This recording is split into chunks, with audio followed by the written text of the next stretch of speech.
Hello, I am Daniel Calbimonte, a Microsoft most valuable professional in SQL Server and the data platform. I have experience starting on SQL Server, the version 7, until the last version, 2017.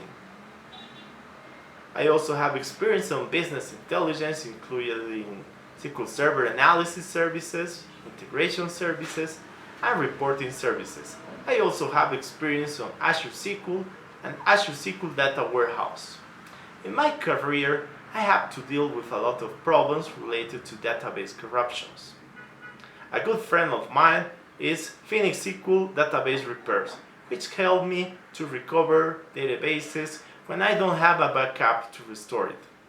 You can just load your primary data file when the database is stopped and the secondary data files as well. It's a very simple tool, it is very easy to use and to learn it. This software supports SQL Server 7 and all the other versions of SQL Server. You can do it in any SQL Server versions. I strongly recommend this tool. It is simple to use, very intuitive. I hope this was of service. Thank you for following this video. God bless you.